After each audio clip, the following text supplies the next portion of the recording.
All right, here we are live. Wednesday night, HellaBass live. We're going to finally get to the bottom of Icast and dig into it. And I figured if I'm going to talk Icast, sure we can scroll through the web pages, but we might as well invite somebody that's actually been to Icast this year. And we've got Adam joining us. What's up, Adam?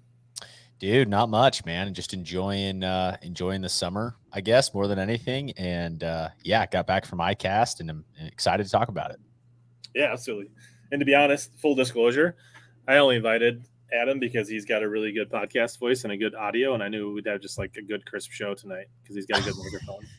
Well, I appreciate that. It's not my voice. Microphones do wonders. So I assume for everybody the audio and video is good. Let us know in the live chat. Lots of familiar faces. What's up, Daniel, Caro, Jay, Darius? Many, lots of members showing up early tonight. Good to see.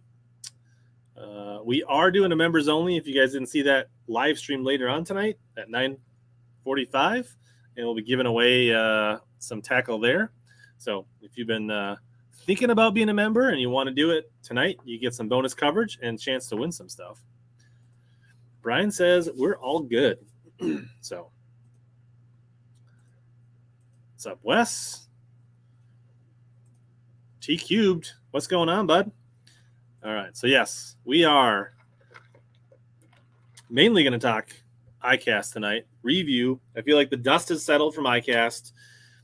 We all got beat over the head by Pure Fishing and Pradco and Sims and Hook and AFCO with their giant marketing budgets and got our inboxes overfilled. And let's blame Bailey was part of the problem for that. No joke, man. Those guys are just it's crazy to me. The fishing industry it's incredible like that. It's the marketing power of these major brands is just, I don't know. From the outside looking in, it's incredible. Yeah. So I mean that is what we saw a lot leading up, and I think we're going to try to peel back the onion a little bit here and see some of the stuff that was actually maybe a little bit glossed over, the things that we didn't really see. So hopefully we can find some of that stuff, bruising some web pages. I think I found some good lists, and then also hopefully Adam's got a few nuggets that he found walking the show that he can talk about as a first timer. So you can also give us your first time perspective of Icast. And yeah, man, absolutely. No, I think that's a good. I did do a lot of walking, and it was a good experience to just see a lot of these smaller brands too, because you have your giant booths. I mean, your absolute, like, just like at the Classic or any other trade show, the major players have huge booths, but then you have all these smaller booths and, startup companies, all kinds of little unique businesses. And it was cool to talk that kind of stuff with folks and a lot of cool little baits and stuff that you don't necessarily, like you said, get the limelight of the picture. And especially when we're talking web pages and all that, it's very driven. Nice. Yeah. What's up, Debo? Glad you could make it tonight. Talking baits, favorite thing. 104. It was warm here today, but it wasn't 104. We had a good stiff breeze that kept it from getting too hot today. 104. That sounds terrible. I actually went out and did a photo shoot with Intune Marine today. Had the Camus out. Got some pictures. Bart was taking my picture today. So no way. Yeah. There you go. I don't know if he told you, but he actually told me that he might make the next fantasy fishing episode. Wow. That is incredible. That's what we're looking for on the Serious Angler fantasy deal. It is incredible how little Bart has shown up in the last year. Nice. And so speaking of that, so Adam, some of you may know Adam. He's from the podcast Business from the Bass Boat, which is part of the Serious Angler Network. I think I got that all right. But yeah, man. So if you like the soothing tones of Deakin and you want to get more of that, you can I think you can search Serious Angler or Business from the Bass Boat on YouTube or your favorite MP3 and find that. I appreciate that, man. Yeah, no, absolutely. And dude, I've been following all of your stuff and for a very long time, and you're definitely a reason why we kind of got into the podcast space and all that too. So nice. Yeah. So if you like this week, actually I just listened to it. I was walking the dog earlier this week, but you had Rick Pierce, president, founder, owner, head honcho, the guy at Basscat, Right. And that was a pretty good interview. I've always enjoyed him when he's been on BTL, and he was another good episode. So that's definitely worth a listen. That's a good one to jump in and check out and see if that's something you might like. Yeah.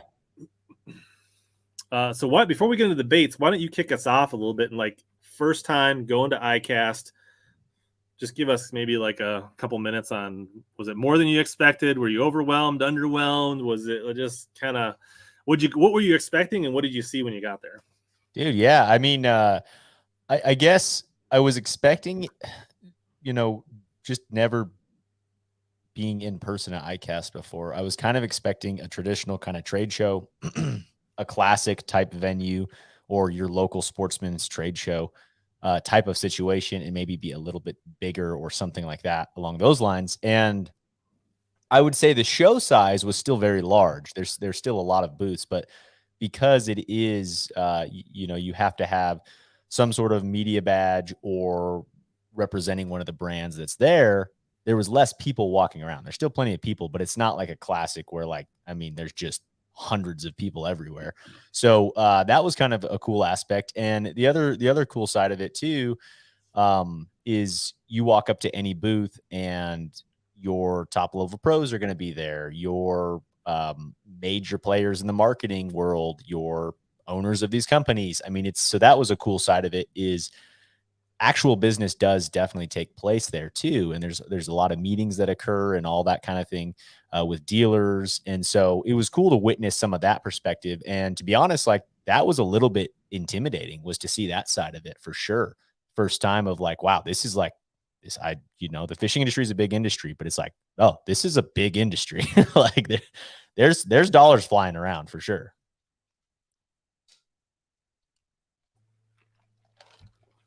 Staying hydrated over there, Adam? Oh yeah, always, man. Yeah, that's a problem. Cool. So, I mean, is it like, would you say you had a good time? Are you looking forward to going back? Was once enough? Do you like, what's your? Yeah, I absolutely, man. I think it was a great experience, and I'm gonna go back every year if I can make it. It was cool to be in that environment. I actually stayed with Panger we both got a hotel together, and so it was fun to hang with him. And that's the other cool side of it too, is after the day of each of these, there's a bar that generally is throwing a party of some sort, or it's sponsored by an organization that is out. So then you're getting to go and grab a couple beers and shoot the crap with a lot of different guys in the industry. So that was a really cool perspective too. Walking around the actual baits of the show was really interesting, just to see the new product area and like going through the different categories and actually voting and that kind of stuff that you can do, which was cool. If you're not representing a brand, I believe that's how that works. But that was a cool aspect of it. And then just seeing what each of these brands had to offer. And of course, kind of like, it almost seems like every trade show, there's folks there that it's almost like not, or, the primary thing in my head when I was thinking Icast is like, okay, we're talking baits mostly, and then other additional little fishing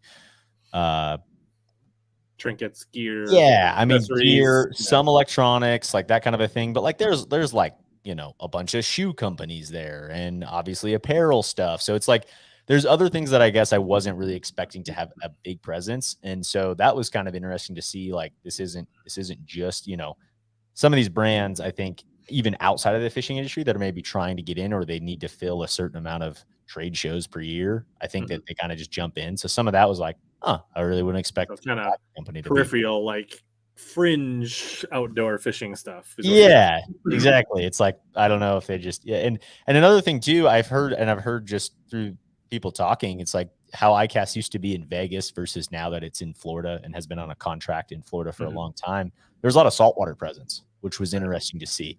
I mean, there was giant boats in there and stuff. And so it was kind of interesting to see the saltwater stuff, and there was kind of its own section for all that. And, I don't really have much knowledge in that space. So it was interesting just to see some of that. But overall, man, great experience. Love to go back, excited. And it was cool to just rub shoulders and talk fishing with everyone and anybody. So did you say something? If you're wearing a brand badge, you're not supposed to be walking around and looking at stuff or something?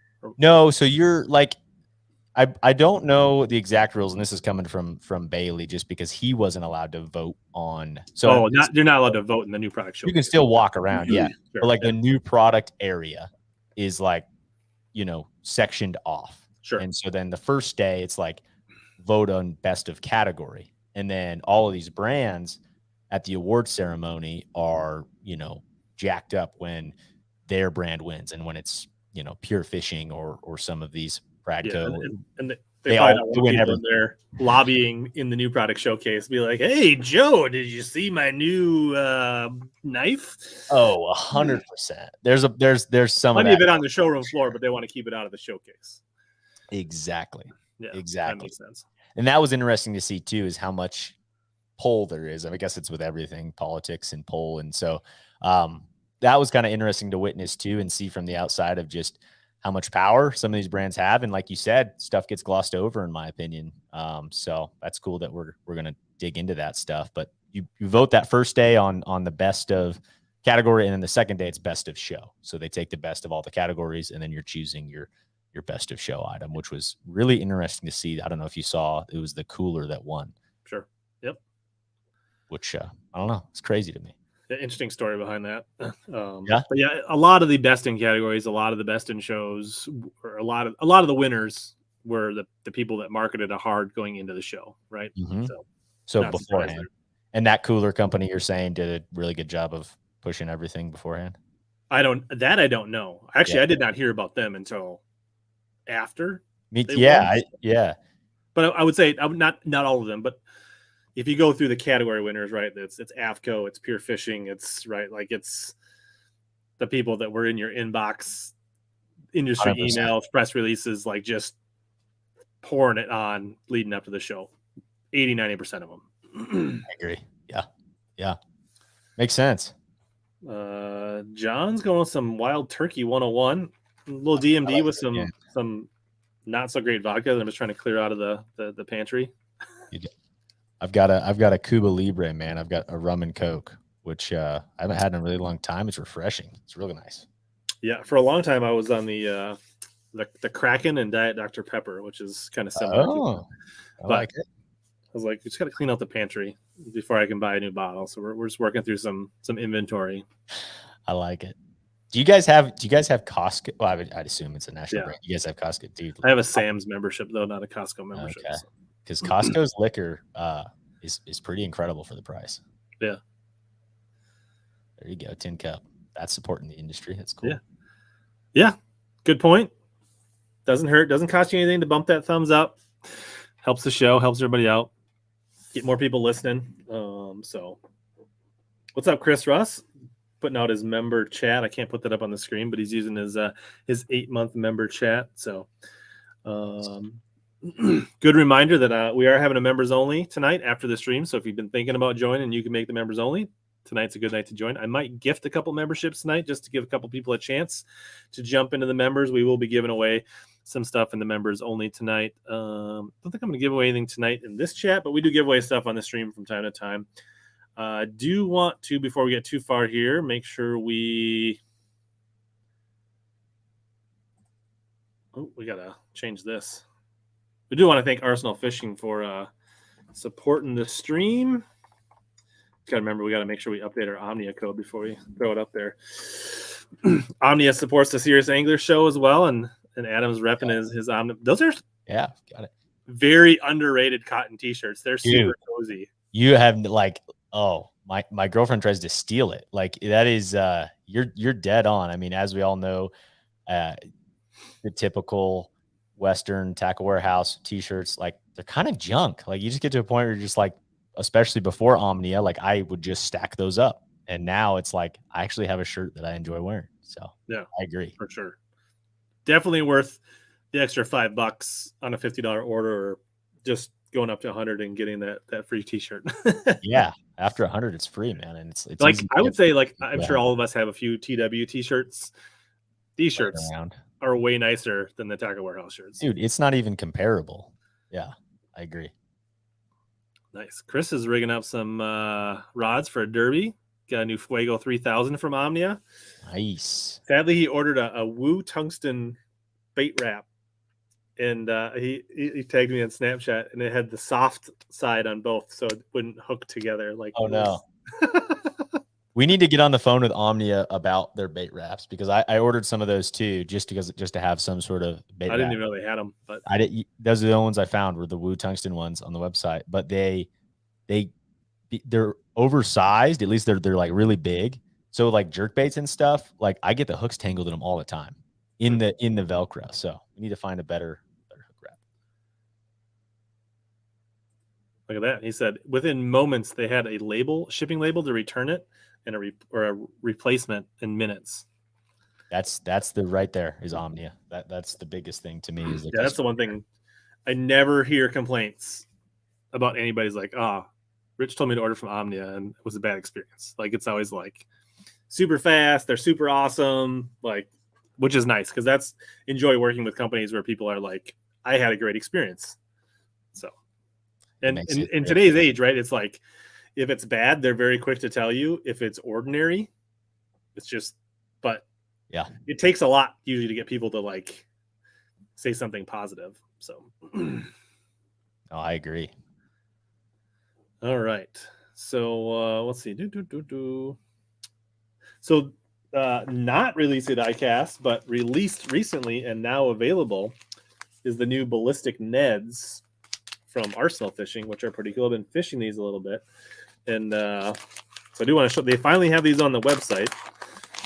And I think a few of you, I think Brian in the chat's got some, but they're a nice little morsel of Ned / drop shot sets. Like, I could see you putting this on a mini max chatter.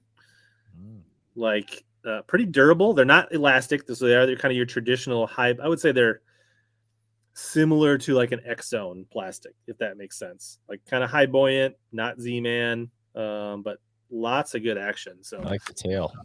They got quite a few good colors. They got Morning Dew, which is kind of like Morning Dawn, right? This is Temptation, which is basically like your 1099 tramp stamp, right? And then they got some good green pumpkin colors. Like, this is like green pumpkin with gold flake. I mean, so yeah, some good stuff. Go Belicious. I like it.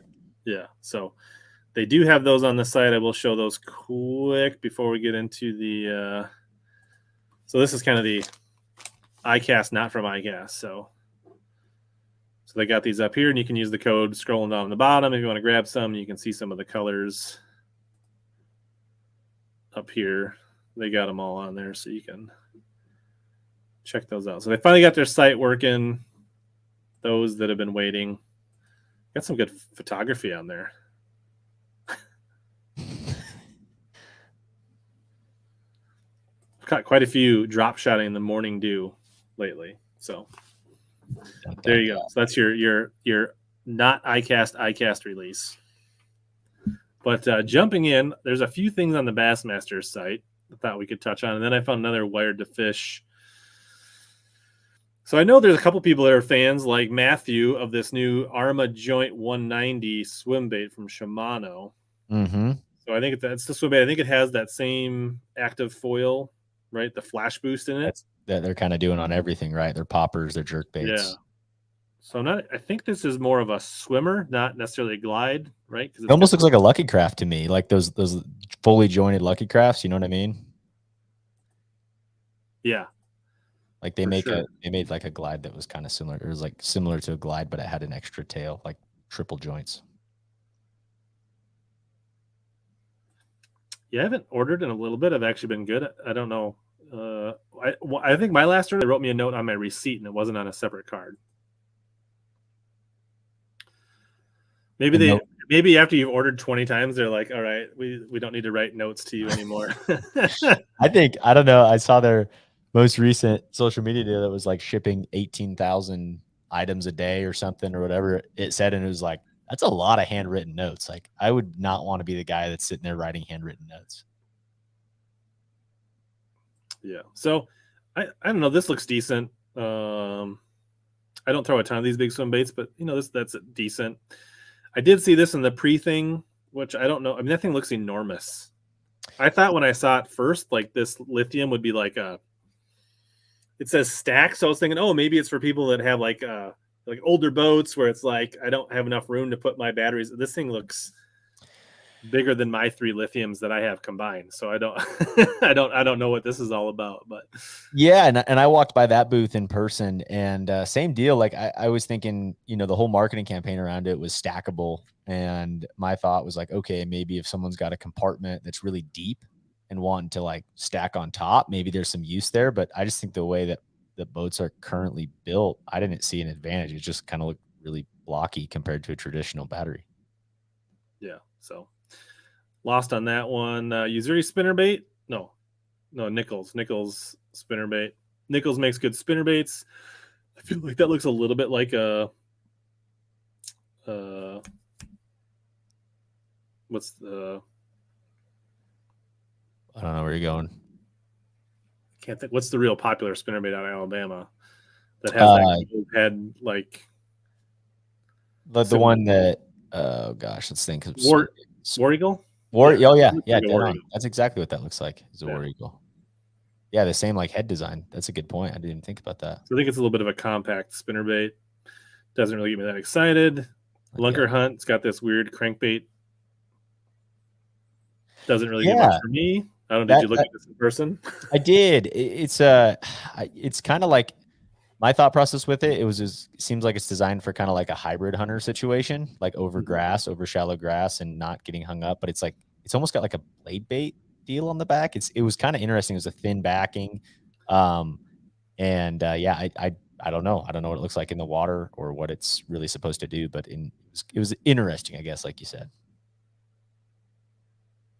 Yeah, it would. So they tow tidal water. Forward-facing sonar Minnow. I mean, supposedly that's what came of the prototype that Christie partially won the classic on. Mm-hmm. It doesn't look that exciting to me. It's pretty similar to a lot of other drop bait. The Scottsboro, I guess that's a good collab for Scottsboro, but I probably would just buy the Scottsboro swim baits versus the Yum version. Mm-hmm. Sonar heads, right? So this is kind of interesting, right? It's a big tungsten head, supposedly going to give you a better return on your live front-facing sonar. Seems like a good idea. There also is a lot of tungsten heads out there, but good to market it this way. But yeah, and we work with Queen Tackle on Serious Angler, but like those to me, the biggest thing, I don't know what it is about, and I haven't used these specifically yet, but I do like tungsten looking at forward-facing sonar. The issue I've had with the only other tungsten jig heads I've used are Kitech ones. And for whatever reason, like, and this was at Grand Lake, I was skipping just like a Kitech on a ball head around docks, and I broke 3 of them. Like the tungsten, the way it was poured onto that hook. It's the resin tungsten. Yeah, it wasn't full tungsten, so it literally would just like snap. That's like, these are expensive, and that sucks. I'm going back to so have you used front facing, and you do believe tungsten shows up brighter, bigger, better? I do, and the only experience I have with that is drop shotting, like using a tungsten drop shot weight versus a traditional lead weight. Sure. And I don't know. I noticed a little bit different on it. I would say I wouldn't say it's like groundbreaking, but I do think it does show up better. Yeah. So I will give Lunker Hunt A for originality, right? Like this is actually something that is somewhat different. They are it's bringing 2 things together. Whether it's actually something that's going to play saltwater, inshore, bass, to be determined, but A for effort as far as originality. Good point. So then you got Chick Magnet Jr. and a filler worm. I don't know if that's really noteworthy. Yeah. A smaller crankbait and a worm that everybody makes. Yeah, it's the same as I mean, actually it's the hand poured, so it's really, I feel like they came out with these when they did their OPTs, but then they kind of didn't take off. So it's like now that I don't know, the magic worm and some other stuff's out there, like, let's try it again. Yeah, I'm with you. So there's an extra small launch frog. Some people are a fan of the launch frog. I've never really thrown them. I know that some people like them. pretty good. Yeah, but it's a small one, right? Yeah. I mean, like, and I've heard different stories around how you can, you know, in a real pressured place, get more bites on a small frog. And I don't know. Do you have any experience with that? I've always thought that it's a good idea, but then I always run into the issue of making a long cast with it. You know, it's just as important, in my opinion, frog fishing. Yeah, I guess it's situational. I haven't seen it a ton, but there's probably a time and a place for it, especially if you're fishing certain times of the year where you got smaller bait, or you're fishing small ponds or things like that. I'm sure it matters. Sure. So there's the size comparison. If you're a OG launch frog versus, and it still looks like a pretty decent sized frog. I think some of the compact frogs are too small, right? Like, yeah, like pond fishing kind of thing. Yeah, it's like a bronze 65. You know, I probably want a 55, but some of them go down to like a 35 or a 40, maybe too small. But so we got some more. I think these are just the clicking versions, right? Yeah, I'm not super familiar with the difference. I think they just added a clicking version. Ugly stick scales. So this means that these scales will be readily available in all your mass merchandise places, I guess. But Walmart's got new scales. Let's go. Yeah. Shane Lee. So I would say there's a definite trend here. A lot of signature series rods. Abu came out with several. Fenwick came out with some. Other companies. So there's a big push to put a lot more, and not necessarily just for a long time, it was literally just like the top 5 or 10 guys, right? The Skeet Reeses, the KVDs, Ayler, some of those guys. I guess Daiwa's kind of worked down quite a bit, right? You see Cody and Seth and a few other people, but you're seeing a lot more, I don't know if we call them tier 2 type pros getting their signature series rods, maybe, which is cool. I agree. And I wonder if that's just like a play of like, we can spread some of this stuff, to more pros rather than just paying your top guy a ton of money to do it. But I agree. I think it's a cool trend. And I don't know. I would assume they come with some kind of incentive, right? So if this pro's going to hustle and push his series of rods and he gets $1 a rod or $5 a rod or $10 a rod, then there's maybe some incentives laid in those contracts, maybe that way. So, which is good. So if people are proving their worth, then there's Josh Douglas showing off Cradle 200 DC. So this is just an upsized. So for those that want a DC reel for frogging or maybe some smaller swim baits, things like that, you've got kind of a full spool 200 version, which is cool. I'm not a big DC guy, but for those that like the DCs, now you got a bigger option.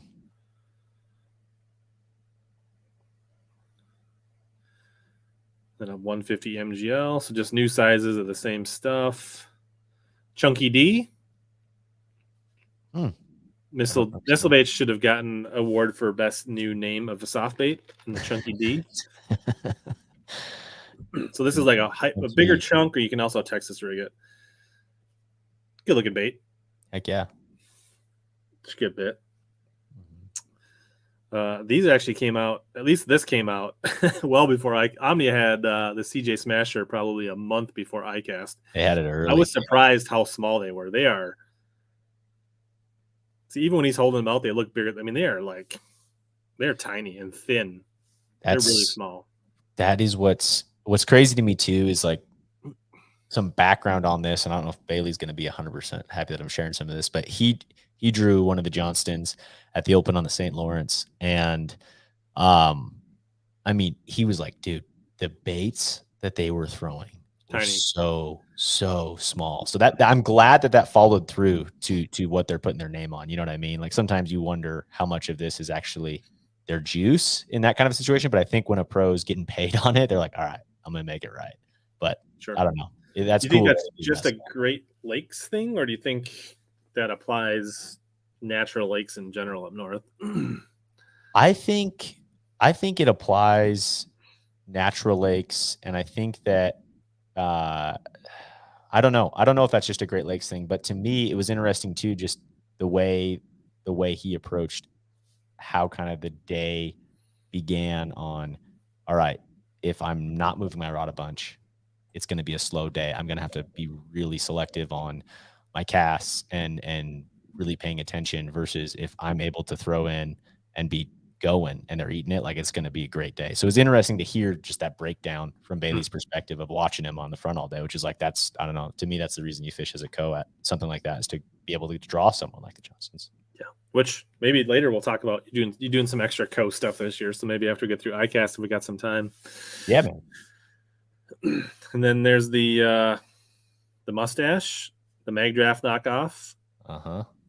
Getting a fair amount of heat. Oh, I yeah. feel like not a lot of fanfare, more grief for this. I know. For a while there, when Mega Bass was like out of stock with everything on the mag drafts, especially in specific colors, it was hilarious. I was talking to a friend about it. He's like, dude, screw it. Like, I'm excited. At least there'll be something in stock now. Yeah. I don't know. There's a few small differences. I guess I haven't seen them swimming side by side to see if there's any improvements, but Rage Craw and a Rage Twin Tail Menace Worm. Oh, so there's a rattling Rage Craw. So they like shoved a rattle in its butt, like the rattle at Ned. I don't know. I guess we used to do that back in the day a lot. My dad and I would shove glass rattles and soft plastics all the time, like Guido bugs and stuff for sure. I don't know. I feel like this worm has come out in a few different, like, I think you've had the Tomahawk missile baits, and I feel like there's been a bunch of Florida worms that have done this. And I was going to say, is that more of a Florida deal, like a swimming worm thing? Is that what that's going to be marketed? They don't seem like they ever stick, though. I feel like the Big Show, Terry Scroggins had a worm like that. I don't know. Like, I love me a Menace, but I don't know that I'm going to be throwing that. Yeah, maybe I'm wrong. I'm with you. I'm same boat. I really like a Menace, but it's just, I feel like they're just making variations on something that's, which is cool. Like, you can make variations, but I don't know that it's new product showcase worthy to make a variation of an existing bait. I agree, and that I feel like has kind of been a trend in Icast the last couple of years, is like just a little slight difference on something. But yeah, I mean, this is clearly a good, but this has been out for 2 years. yeah, exactly. So Ark's coming out with some new reels, getting in the reel game, extending their rods. Don't know much about them. I haven't fished their rods or their reels. I fished one of their rods at a tournament. A guy just handed me one. He's like, "Hey, try this out." One of their reps, kind of a situation, and I liked it a lot. I did check out these reels, and the high end model I was impressed with. I don't know. To me, like, all these reels minus your kind of your higher end Daiwas, Shimanos, even your Abus, kind of a situation, like, they all feel the same. I mean, to some extent, to me, and that's how a lot of these felt. I thought their high end one was nice, but to me, it was like, it's a reel. Like, it'll do what it needs to do, and it'll cast far, I'm sure. So, yeah. What's up, Gabe? Good to see you joining. So you got Atkins, his Fenwick Elite signature rod. That'll probably come with a whole bunch of jokes and butts after him getting busted with getting information for. Wait, another story for another day. What? Atkins got busted? Or are we talking? Oh, sorry. You're right. Sorry. My bad. Strike that. Yeah. I'm like, dude, you're starting new rumors. Yeah, I'm sorry. He actually looks a little bit like. He looks like Sprague. Sprague. And that's where never mind. Strike that.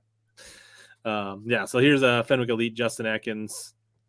But another pro getting there associated with some names of some rods. And then you've got Fletcher with an Abu Garcia rod. A little bit more of a price point Abu rod, so which is cool.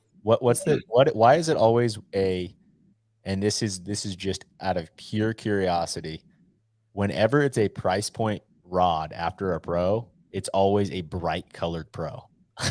Skeet Reese, you know, his brother, right? The other Shyrock, the orange rods. Like, it's just funny to me that, and not to say that they don't, aren't worthy of having a high level rod. But it's even like even the Dobbins Fury rod, right? It's not associated with a pro, but they're green, right? Bright colors, yeah. And then like even what was it? Loomis came out with their E6X or whatever, bright green. Like it's almost like a fluorescent color puts you in the like Is that like high schoolers? Like, yeah, like young, like people interested in having a cool colored rod. Like, I don't know.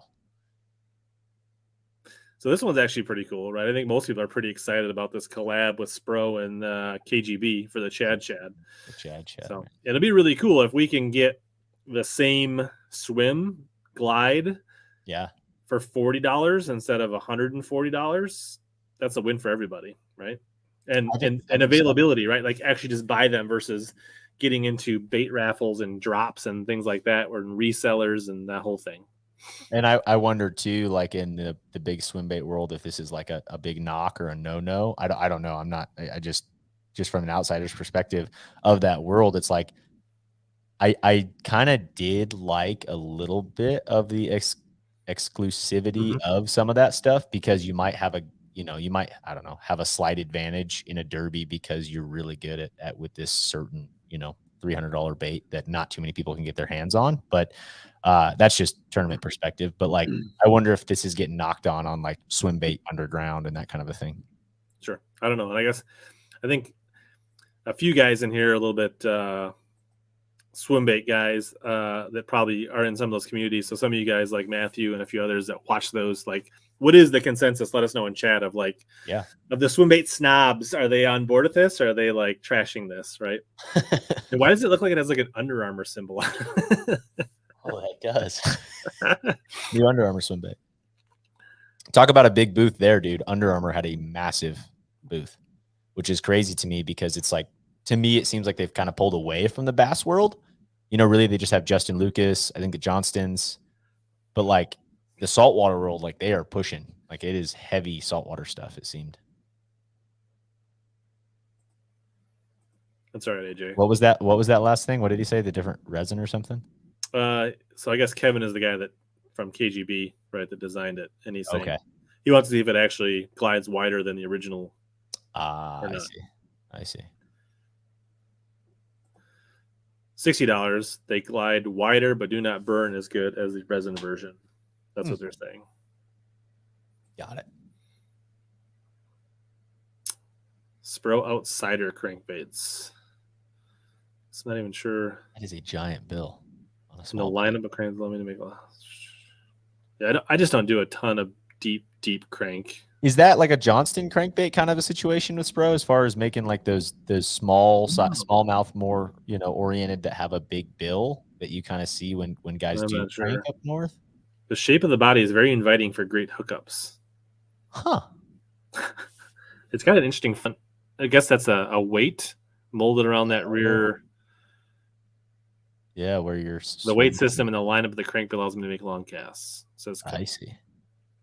Then we got the Mega Lock, Target Lock, Adapter, Milfoil Catcher. Milfoil Catcher. Dude, I love it. So people are saying it's OSP inspired. So yeah, I guess that's what you're saying. Yeah, that's what it kind of looked like to me, is those OSP stuff. This is definitely the working man's mount, if you will, right? Like this is the budget working man's. It's huge. Usury 3DR. So they came out with a bunch of these 3DRX versions. These were all part of the preview. Usury, I feel like, is something I need to try more of. They come out, they got pretty good baits at a pretty price point friendly. I just haven't fished them. Me either. That's something Omnia needs to get in so that I'll order them and try them. There you go. Right there. Add it to the list. But like, that's interesting. The 3DB stuff, I agree. I think the only thing that I have that's Usury is the walking bait that I think it was Card. When Card was smoking them on 10 Killer and a bunch of places, like he is deadly with that thing. And I like it. It casts really well because it's heavy, so you can like really target cast with it. I've heard good things about their jerk baits, their popper, their walking bait, their lipless, and a few other things. Okay. Flay knife, definitely for your catch and cook videos. You should get one of the. I preach. Everybody needs to do their part and eat more pike in Minnesota and Wisconsin. So get yourself one of these. So when you flay your pike and eat them, eat a pike, save a chatterbait, eat a pike, save a jig, and do your part. I love it. Might as well make it easy on yourself. And then you got Jigging Shadow Wrap. So this is like an upscaled Jigging wrap. That's cool for him, just with his background in doing that. That's cool. I did not see this at the show. So it's a little bigger, maybe like premium hooks, a little different profile. Sure, it's heavy. Loves it when it just sinks right to the. It's crazy. Yeah. Then you got the G-Man Meta Series. Speaking of what we're talking about, so supposedly 2-3 years in the making. Hopefully, this is a high-end quality project that people can rely on from 13. Yeah. To be determined. Supposedly, these are bad to the bone, G-Man rated. You know, obviously, there's been a few series of rods that 13 has come out with. People have bashed on them for breaking easily. So, and obviously, going through the prototypes on the Elite Series, there was plenty of videos of G-Man smashing through the. So, hopefully, they got it right, and we'll see. So, time will tell. Yeah, it's cool to see. I don't know. Has he had a rod or reel line in the past? Do you know? I feel like he had a rod or two with Quantum at one point. Maybe not a full line, but I feel like he had a few rods, maybe. Sure.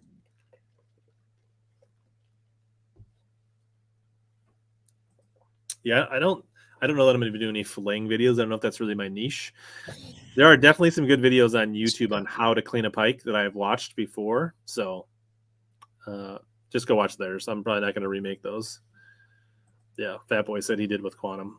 But Quantum is pretty much like, went from like, you know, you go back to like the 80s and 90s, Quantum had probably one of the most bad to the bone pro staffs ever, right? Like guys like Biffle. Oh, I feel like you know what I mean? Like Kevin, you know, like yeah, T-Man. I mean, and then they kind of just like Jordan Lee, right? I don't know if he's still with them or not, but no, Jordan Lee's got his signature Pure Fishing Abu, like,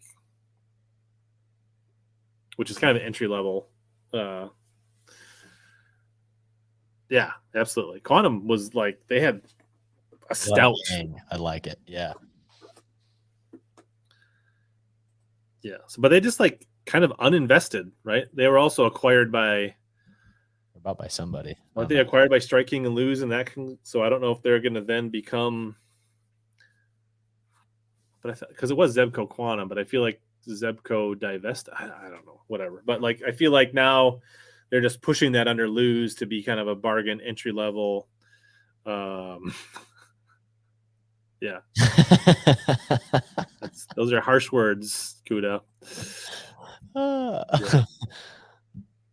Kind of lost. Yeah, they're part of Rather Outdoors. So I feel like they just kind of push that down to their entry level. You know, they just, I don't know. Maybe they just bought them and they're going to just make them go the way of the Legends and the Stratus. I was just going to say, like, it's like, is it one of those plays? It seems like, though, more on the bait and rod and reel side of the industry versus the boat side. It's like they're okay with having a lot of different brands at kind of different price points versus like, yeah, exactly. When it's like Legend Boats, it's like, this is a direct competitor, just gone. Yeah, Quantum had some good stuff for a while, for sure. I got some buddies that love the smokes and some of those reels, but yeah, I don't know. Like they've just feels like they've kind of given up. They just kind of like we're not promoting, we're not backing anybody, we're not investing, we're just it's kind of a legacy brand. So yeah. So we're gonna jump over to the Wired to Fish has got 313. So the Rocco 5, this is one that I actually didn't hear a peep about until the actual show. No, and you like cranking with Rapala stuff, don't you? Yeah, I mean a lot of DT6s and things like that. I caught some fish on the OG Mini along with the Fritz side this spring. But so yeah, I don't know what the situation behind this one is. Like it almost looks a little bit like a square build scatter wrap design. Okay. Without the scatter wrap bill. So it is it's a square bill circuit board lip, highly castable. So it's just, I don't know. Seems like whenever Ott puts his name on these new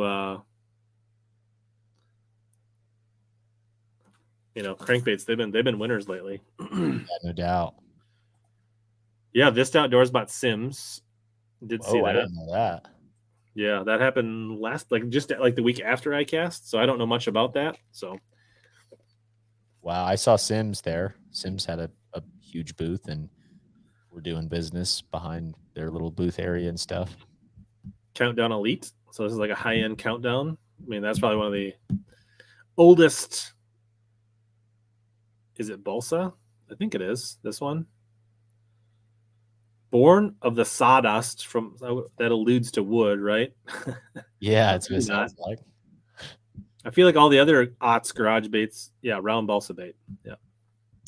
Then you got your countdown minnow, which has always been more of a multi-species bait. You can definitely catch bass on it, but I don't know. This is not necessarily. Here's that Jigging shadow wrap. Whoa. Footsteps of the original Jigging wrap. Mm-hmm. The much lighter has a slower darting action. So this is actually a lighter, the opposite or slower gliding jigging wrap. That might be better for a little bit shallower than like. Oh, look at this! Is interesting. Double split, dual split rings. Wow, I didn't see that. That is cool. Interesting. Because I want to say keeping fish pinned was sometimes an issue on these. Now, have you heard of anyone else across the country? I mean, it's interesting. I've never fished Table Rock, but I fished Lake of the Ozarks, and it's like completely different from Table Rock. And I mean, are there other places where you've heard of guys going and doing that like super deep stuff that Cody does there? You do hear it, northerns, like some up here for smallmouth, like fall, winter, like northern Minnesota, northern Wisconsin. You hear about some of that stuff. Okay. Like I think if you go back to some of the stuff that Matt Steffen talks about doing his like late super fall smallmouth stuff, you'll actually some of that stuff like what Bart was doing with the Chasing Ghost series, like they do some of that stuff, fishing pretty deep. Heck yeah. To me, not Icast worthy. You put a longer leader on your Tokyo rig. Add an inch. All right. New show product. A smaller Largo shad. Not worth talking about. New frog colors. Not worth talking about. Rocket spinning reel. So you got a high speed spinning reel. This is kind of interesting. I've never been a big Abu spinning reel guy, but coming out with a high speed spinning reel, this is a new product. This is worth a conversation, I guess. I don't know if I need this in my life, but there's probably some niche for this. Yeah, I mean, and I've never used it or anything. I messed with it there. Bailey said he really, really likes it. Everything except the color is atrocious, and I'm on board with that. I do not like a bright red reel. But it looked good with this kayak. Yeah, exactly. That's exactly what it would look good with. Revo X combo, $200 price point. I feel like there's a lot of companies going after that market. It only makes sense for pure fishing. Power Stinger. This is a category winner. I don't feel like this is much different than most of the bladed minnows out there already. Sure. Sorry, don't think that was that did not deserve to be a category winner. That was marketing dollars well spent to get that. Yeah. I think the slobber knocker is something I'll probably try. I agree. I don't know that it should have been a category winner as a Me Too of a bladed jig. I mean, I guess there's enough innovation to get around the Z-Man patent. You probably should be rewarded for that, I guess, to some degree, maybe. But this is something I'll give it a try. I don't know if it's going to replace the Z-Man Custom and the Z-Man Jackhammer, but I don't know. At $14, they're not giving them away. So this is still a premium bladed jig, but I think it's worth a shot in certain situations. No doubt. Jay is all about that bright red reel. There you go.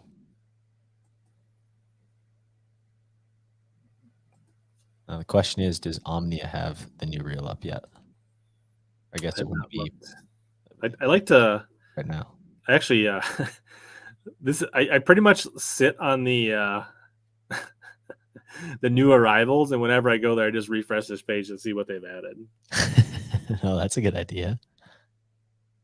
I really like my favorite feature with Omnia. Well, two things really.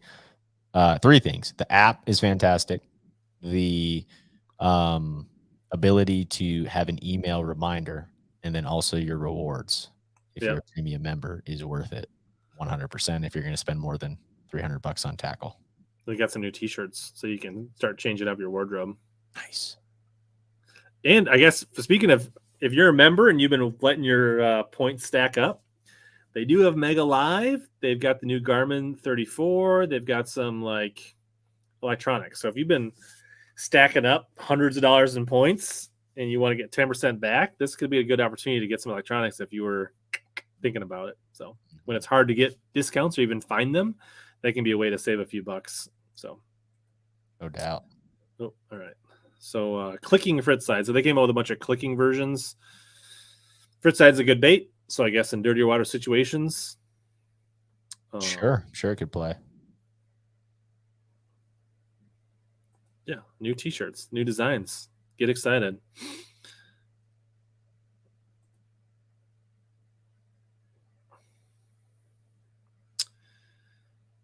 Berkeley Juke Saltwater 85. So this is a saltwater jerkbait. Kind of deal.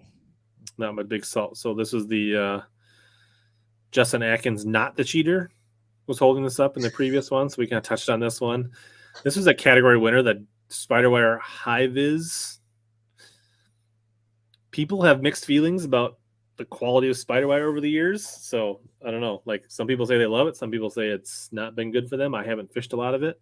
Me either. Yeah, I don't know if I ever have. I think I saw them like boasting some like where they had it set up and they were doing abrasion tests and it was supposed to be super good, but yeah, I don't know. I mean, it did that abrasion test was kind of interesting. It was like those weights that were holding it down, and then it was like a roller. Yeah. It was like on sandpaper or something. What are your thoughts on this? Hate it. Do you? I mean, I hate all the edge boxes. Yeah.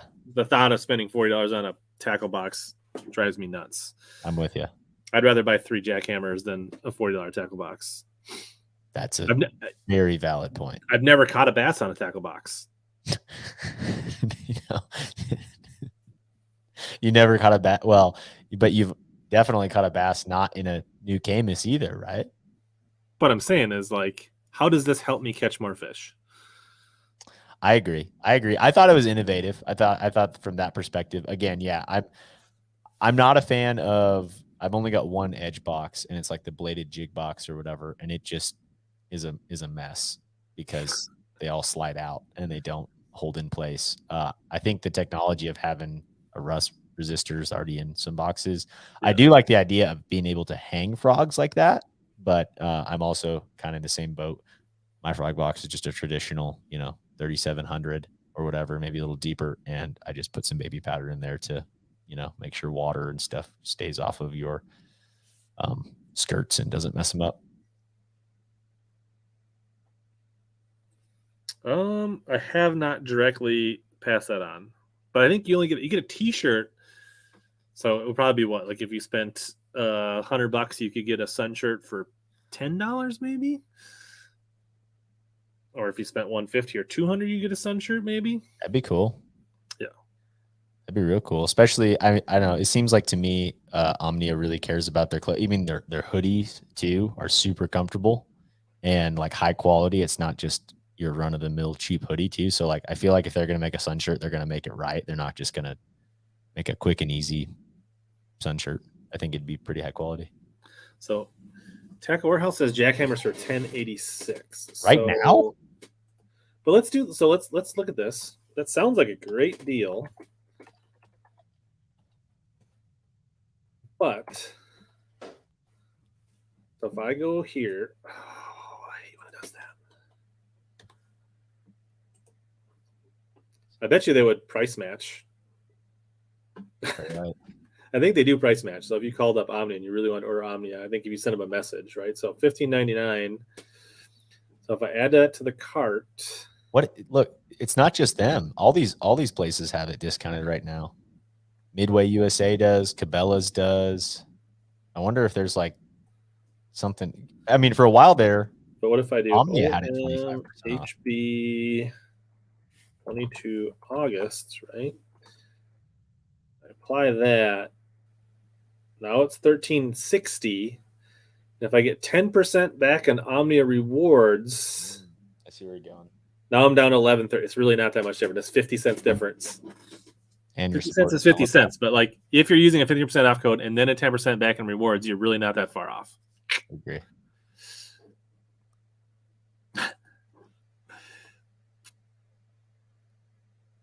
Plus, you can get one of their sweet T-shirts.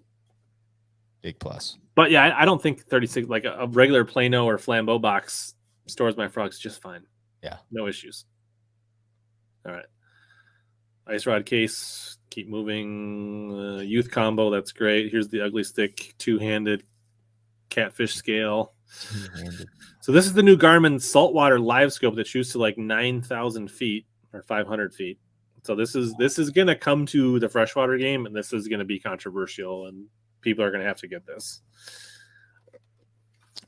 Yeah, interesting. I mean, I really didn't know that they weren't already being used in saltwater. So I guess it makes sense to be able to go super deep and like think about how big a fish would look on forward-facing sonar. That's like 500 pounds. Gary's saying this is the anti-slobber knocker sale. Getting everybody to stock up so that when the slobber knocker's available, like, oh, I already got 50 bladed jigs. I don't need them. That's a good point. I like it. All right. Ice fishing bundle, pass. Lose American Hero. So yeah, is this combat grips?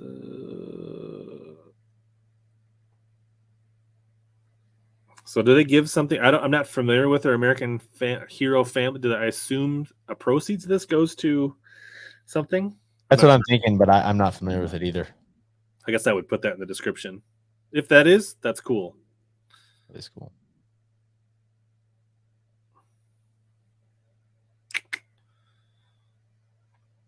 Yeah, at one point Dobbins had a partnership with Army Bass Anglers, and they had a coalition.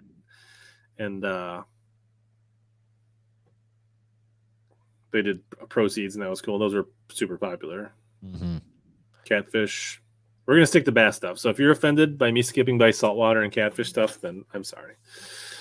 Lose Custom Light. I've heard these are actually pretty solid spinning reels. I haven't fished them, but Pete at Omnia spoke highly of these. So isn't that what was sent to Jay early during the Elite event? Maybe, yeah.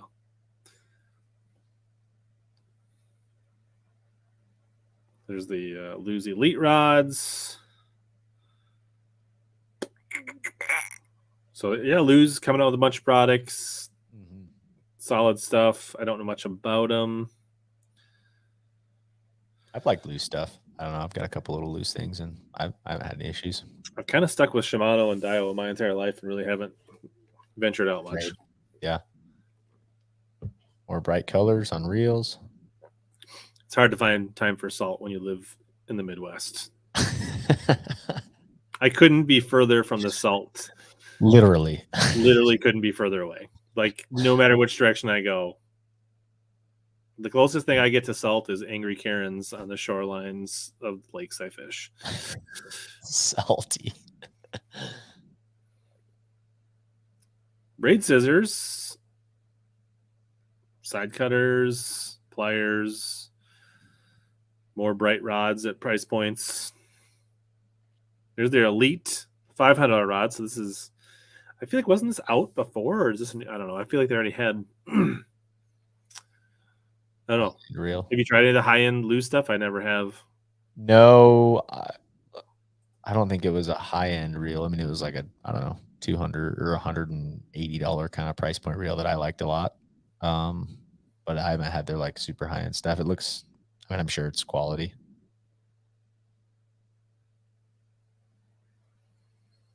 Yeah. Cool. Daniel confirms they do. So that's awesome. Donate. It's just so many models and so many different brands. It's hard to keep them all. Strict Magic Jr. We talked about that. There's the filler worm. KBD Alert Jerkbait.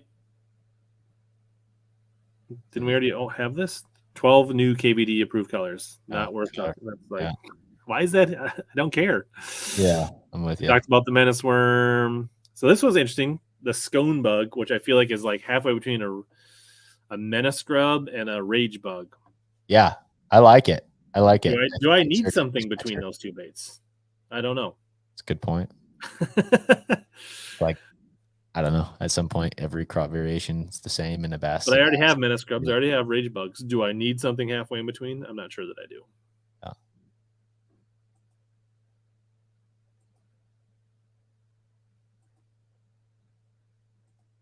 Tim won a lose tier 1. Nice. Nice. Good old Gramps. Fishing with Gramps. Yeah. And I already have the Ultravive Speed Craws. I think that's what that was going after. That's like, but they're like, I feel like they're just cannibalizing what they're. I mean, I feel like this is literally if you're just gonna buy less minnow scrubs, you're gonna buy less rage bugs. Like, that's a good point. Like, I feel like I was a traditional rage bug kind of a situation, and then now have gone more to a menace style bait, and it's like, yeah, now I might try those out, but I for sure won't be getting more traditional rage. Right. Shallow hybrid hunter. I tried throwing the hybrid hunter last week a little bit over milfoil because I've heard like how great it is around like hydrilla and stuff.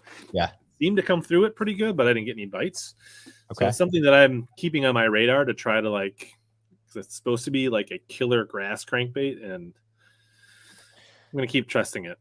Yeah, I mean, same. Like, I mean, just the tournament success and with how much live fishing that you and I both watch, it's like it played a big factor in a lot of tournaments. So I picked some up at the Delta this year. I flew in and fished as a co-angler there, and in practice, I caught quite a few small fish on it. A lot of grass, similar. Did they hit it hard? Was it like?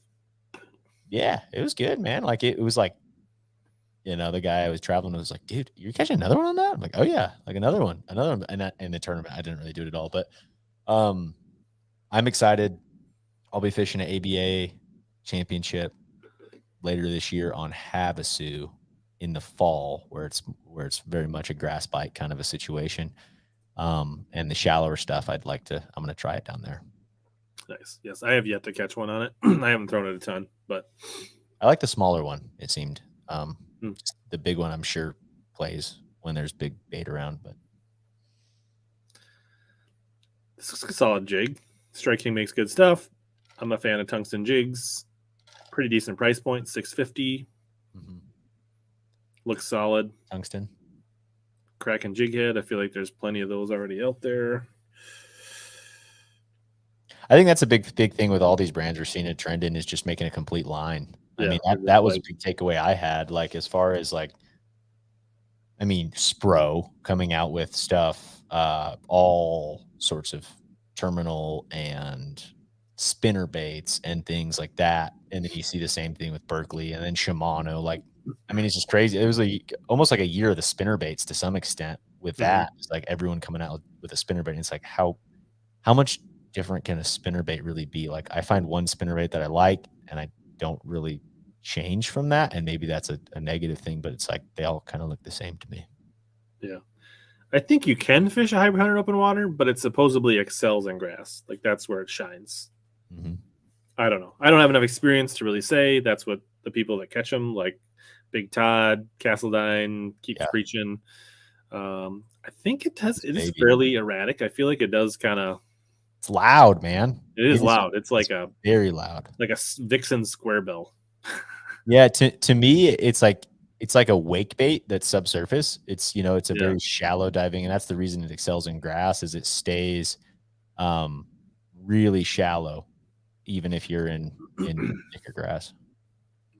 I don't know why I want a more expensive Thunder Cricket. I don't know what the advantage of a tungsten Thunder Cricket is. You're gonna have probably less blade contact with a smaller head.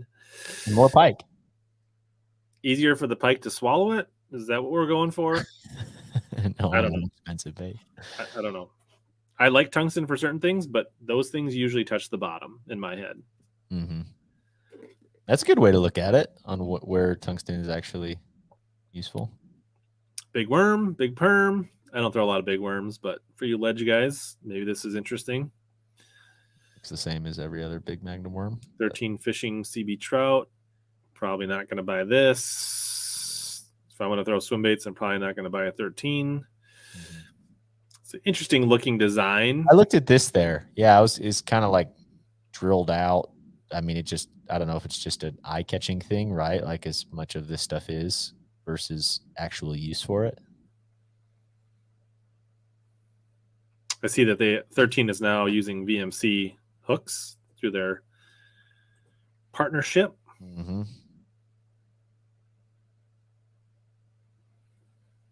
I feel like a lot of people have used it. Did I not putting? If you're using the new one, Gene, right? And you can only use it once per month, also. So if you use July's code and you try to use July code again, most codes are once per month now. So, not sure if that helps you, Gene. Have anybody tried? I didn't know Spro had braid or floral. Yeah, they put new line out. That's the other thing I've been noticing too is just the amount of line companies. Like for a while there, right? It was really only a handful of brands, and now it's like I don't know if everyone just found the dealers overseas and everyone's cranking out the same lines, or if there's actual differences in some of this stuff. I'm not going to spend much time. We can. I don't have much to say about 13 fishing. I'm not super excited about. Man, they've got a bunch of stuff, don't they? That exists. Your family friendly bargain spinning. I forget what these are like. Yeah, $859. I'm sure it's awesome. A very nice, wonderful price point. So this is interesting for you Tatula fans. I mean, I love Tatula reels. I've not played with their rods, but the $230 combo, interesting. See, I feel like it would make less sound because if the head's smaller, is the blade even going to touch it? Fishing Southeast says the JDM Tungsten Jackhammer has got him places that other jackhammers didn't. And the JDM one you're saying has tungsten? There's a JDM version of Jackal Jackhammer that you can get. I think Gerald was brought into 13 after the partnership was already formed, and that's kind of how Gerald ended up with 13. I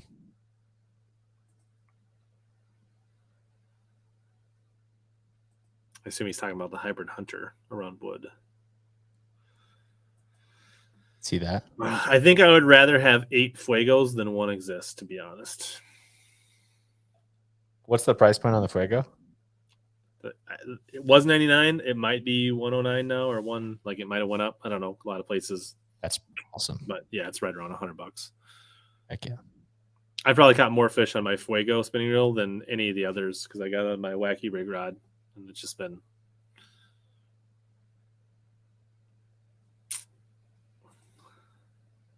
What's crazy to me with some of this stuff, Rich, is like I just kind of wrote down just a couple of notes before of what I liked, and it's like it just shows more of kind of this marketing ploy before Icast and after Icast. Like so much of this stuff that I was kind of looking at of smaller companies is like, they're not shown in any of this stuff on Bassmaster's website, on Wired to Fish, like even on like, I don't know. It's interesting to me to see how much of that doesn't play. And it, like you said, it really at the end of the day, it comes down to numbers. And if you're paying Bassmaster, you're going to get the nod on what gets released.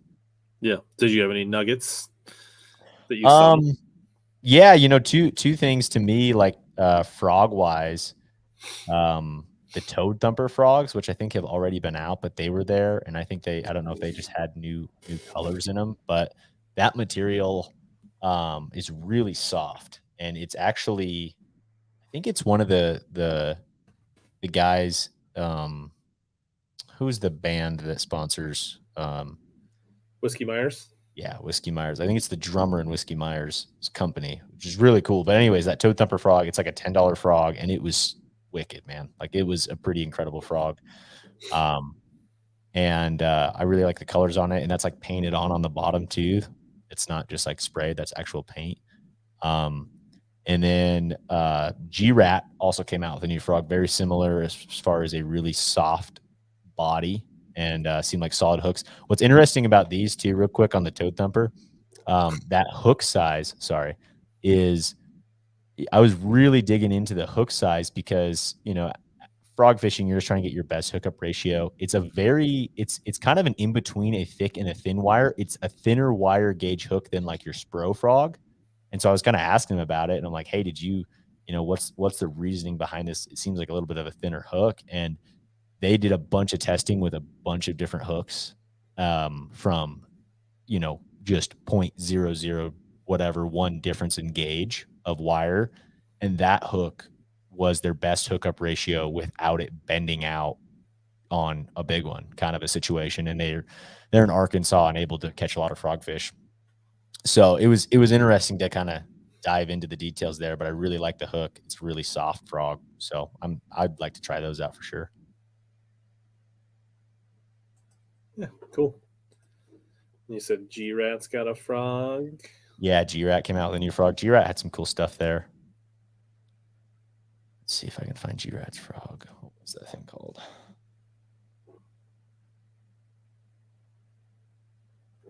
What is that thing? Oh my gosh. It's like a jig with a bill.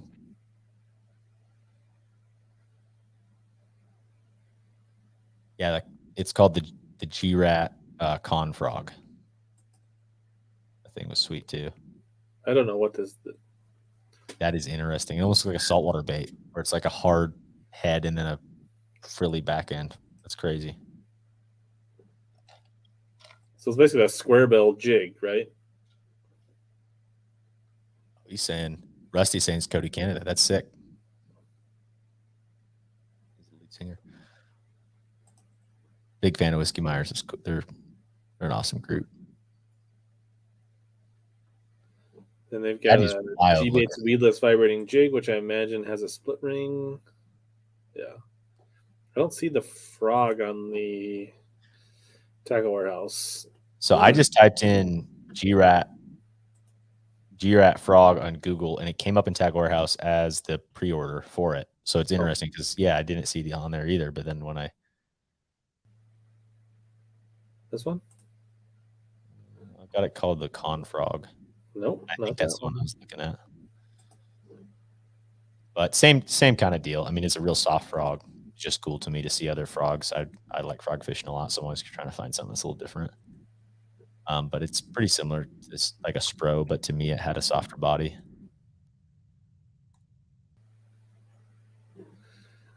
Cool. What else that was kind of unique? I don't know if you saw the Dolvita fishing reel safe. Talked to those guys for a while. I think it's more of a saltwater thing, but it's like this giant box for housing fishing reels. And I think Best on Tour did a write-up on it too. But it's almost like I think of like high-end gun safes or like, I mean, a cigar box or a wine deal. Like it's got a humidifier in it or a dehumidifier in it to get rid of your excess water on your reels and maintain that grease and all that stuff, especially on the saltwater and corrosion side of things. And you literally like put your rods or your reels in there and your rods are sticking out and it's like locks and stuff. So like, I don't know, for some of these saltwater guys that maybe keep their gear right on the outside of their boat or also when you bring it back home. But, you know, he was kind of explaining how it could be used in freshwater stuff. But to me, it was like, I don't know how many guys are really going to actually utilize this. I rarely take my reels off my rods, to be honest. They just sit on the rods. Well, no, that's what's crazy about this is like the rods stay on there. So like you just stick them in and your rod is sticking out. I'll try and find what it's called. It's called Dolvita, Dolvita. And it's a startup out of Florida. But interesting. Yeah, it was kind of an interesting deal, like just something unique. Let's see, what else did I have down? Talk the ARC stuff. Oh, BKK. Ned rigs and hooks. I don't know if you've heard of BKK at all. Mm-hmm. Did a show with them a while back, but I kind of just followed their stuff. Like it's think of I mean, they're a major saltwater player and they've kind of looked at the U.S. freshwater market and they had some really cool stuff there. They've got a really slick coating, really sharp hooks, and Jacopo Galeli created their Ned rig. And I think had a lot of play on their drop shot and wacky rig hooks for up north. But their Ned rig is tungsten, and I've just had a hard time finding a Ned rig that I really, really like. Like I seem to always have a good hookup ratio, but not like something that I'm super confident in. I kind of just grab whatever one I've been catching fish on. But it seemed to have a really nice kind of not too thick, not too thin wire hook for Ned rigs, and it's tungsten, and then it has like little grip deals on the bottom. And I'm surprised that like that isn't in any of these publications, right? Like as far as that's a new release product. Yeah, I don't even see it on Tackle Warehouse either.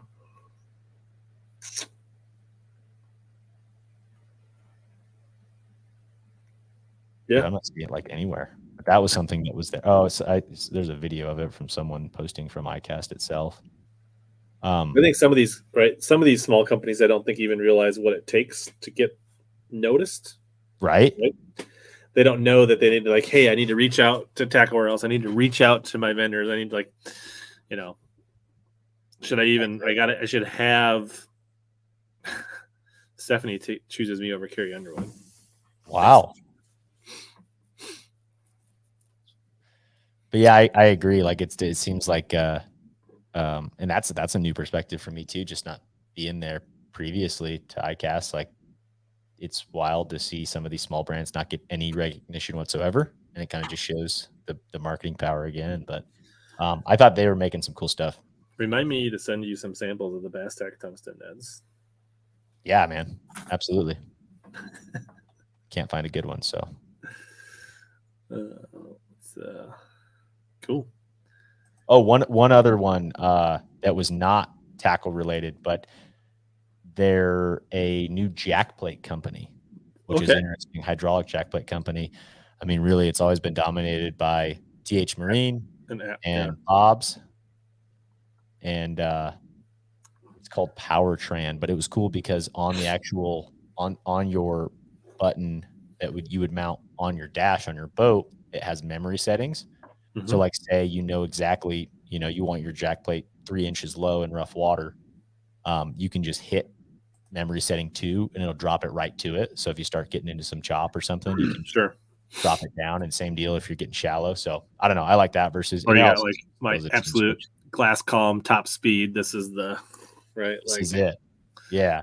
And it also had, and I don't know, I don't have a hydraulic jack plate. I've always just been enamored by them, but like, it also had the ability, and they were saying was important to like walleye guys. If as jack plates are starting to become more popular even in that realm, but it has a button on that mounts actually on the jack plate. That's on the jack plate. So you can raise it. Say you got into trouble somewhere. It's very easy to manually raise it, but also if you're pulling off the water and rather than wanting to just trim up or something, I guess some guys want to keep their, or like when you're like, wrapping up end of the day, you want to drain, right, or whatever. Yeah, like you just have or you're like backing it in. And some people need to adjust their jack plate height going in and out of their garage, right? So that'd be nice. Yeah, that's a good point. As far as if it's like especially if it's like a tall walleye boat with a 450 horsepower motor on it or something. Well, even in my with the new 250, right? It sits much higher than my Merc.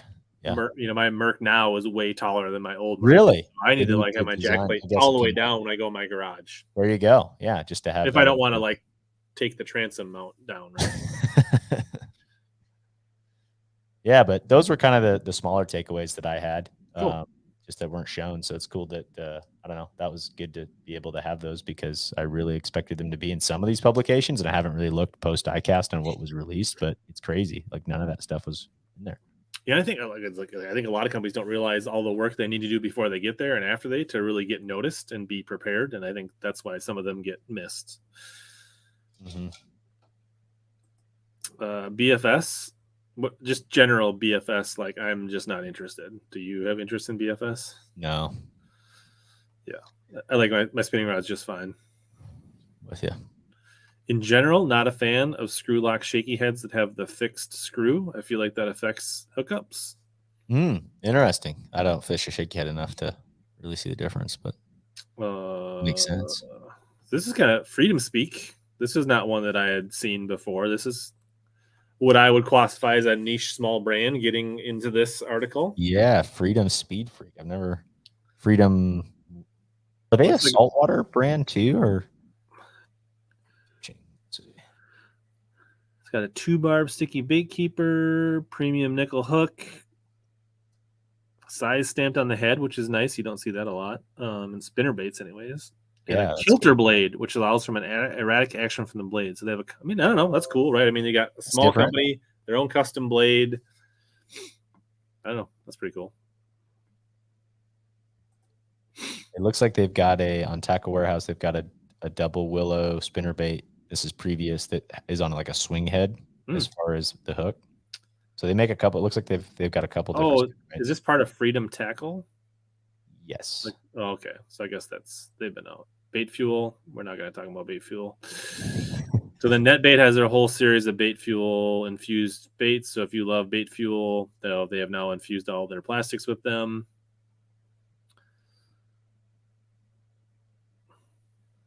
The Lollipop. I like the name. Yeah. I don't know that bait infused topwater frogs are necessary. That doesn't seem. Yeah. Snag proof smash mouth popper frog. You know, one West Coast deal at the Delta, man. Some of those guys are diehard old school snag proof frogs. Like they pay tons of money for the ones that are left originally on eBay and stuff. And it was interesting, like looking at some guys like, you know, these frogs look gross in color and are so beat up, but it's like just whatever that design was. But I didn't know that those were such a thing back, especially there. See, I feel like this one, Dude, I'm lost. Would have thought like this would have had a better chance of winning hard bait over a slobber knocker, because this is, whether it works or not, clearly more original, more innovation, more different than another bladed jig. They're saying it's like the Carolinas, right? It's like for those herring fisheries. Lakes, and yeah. So I could see that, the herring lakes, the needlefish in the Florida. It just seems like this blade would really block that rear hook from hookups. That's a good point. And that's what it's saying, is like it's better for your hookup ratio for when you're like reeling a top. Maybe it is. I guess you just have to see it, right? I feel like I probably will buy one just to try it, maybe. Yeah. But also this pull point, I feel like, how does that affect hookup? I feel like it would be weird, but supposedly actually developed by Ron Davis, who invented the original Rad Lures chatterbait. So he's got a track record for building winners. So doesn't that look like the head on the back of it there? The head of the old Rage Berkeley. Blade? Yeah, yeah. No, the Strike King Rage Blade. The Strike King, that's right. Yeah, the Strike King Rage Blade. It does. Z-Man heads, a micro TRD. I don't know if I need something smaller than the TRD. Wow, that is ridiculous. Is this for like crappie fishing? I think that's for like the micro fishing movement. I saw something on that before this started. Like the people who are like catching super small fish. I don't know. That was my takeaway. But so these are for Debo. This is for the micros. The micros. That is the beauty of the net bait fuel infusion, because it has no flavor or smell. You don't know if you're getting ripped off or not. They charge an extra $2 per package or whatever it is, but it's like, who knows? Genius. Super smart. All right. Well, I'm not part of the micro movement. Oh my gosh. Look at all these little micro baits. I like my swim jigs custom poured and hand tied. I like my Super Ks, my Bavarnis, those kind of places. I'm not big into the mass produced one. I don't know why you need toes on a toad, but looks, I guess. Yeah, I thought the Z-Man Goat was already a topwater toad. I don't know why we need it. So Z-Man's coming out with more profiles. This is the Latimer shaky head. The shake my head jig head. So somewhat clever. I'm not a big fan of Elastec when it comes to shaky heads and things where I'm actually gonna texpose, or I really only like Elastec when I'm fishing an open hook jig. I don't like Texas rigging or texposing Z-Man because I feel like it leads to problems on hookup. Makes sense. I mean, yeah, and like I don't know. I like you said, I like Elastec in a lot of situations, but I've never used one in a open hook situations. Huh. Looks saltwater-ish. Yeah, it does. Looks like a storm. Apparel, yeah. Let's keep going. No, crappie rods. Jenko. I don't know. I've never really used any Jenko stuff. Me either. I've heard good things, but same here. I've never really used any of their stuff. Tube heads. Those actually look like they'd be decent stupid tube hooks. Yeah, I like the angle.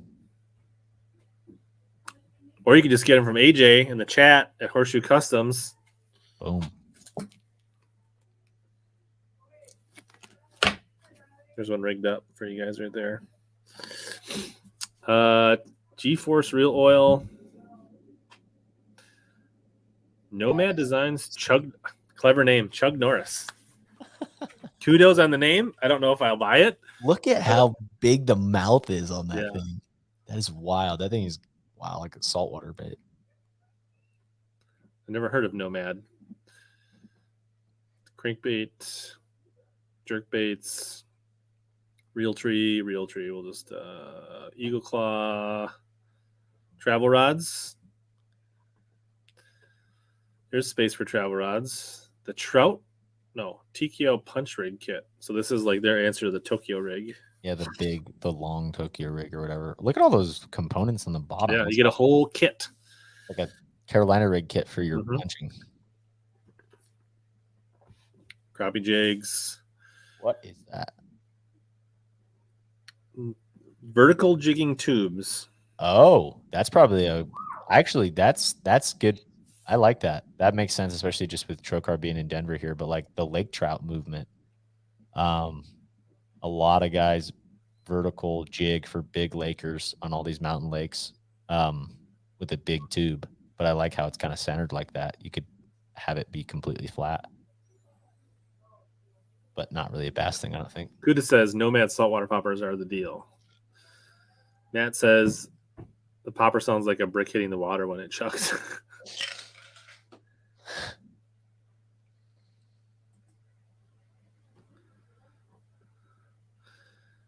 Costa gets the Ned Senko.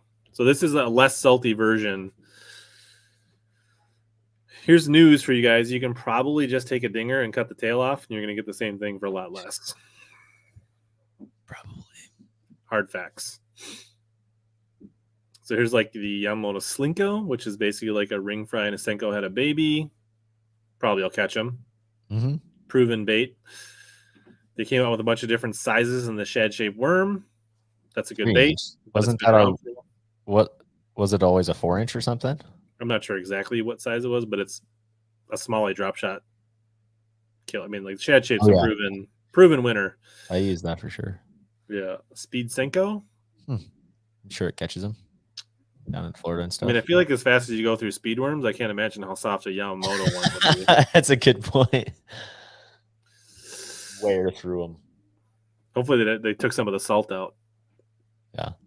3-inch Seiko for your smaller jatterbaits. Not probably new. So here's the 5-inch. So maybe the old one was a 4-inch. Have you messed with some of the smaller chatterbaits like that? They're branding more towards smallmouth. I bought a couple of the Mini Max. Okay. I haven't caught much on them. Okay. But they definitely feel more like at least the Mini Max feels more like a lipless when you reel it in than a thump of a. And I feel like in the right situation, small bait, schooling fish, it definitely should play. I haven't had any luck on it. Gotcha. Good point. Yeah, I've seen a few comments about the Shimano Moravel. I think that will be a winner.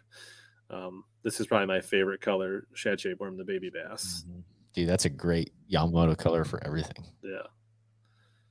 Bill Lewis ATO Scribble. Yeah, I think the Moravel is going to be a winner. That'll be probably one when I think they're not supposed to be available till October, but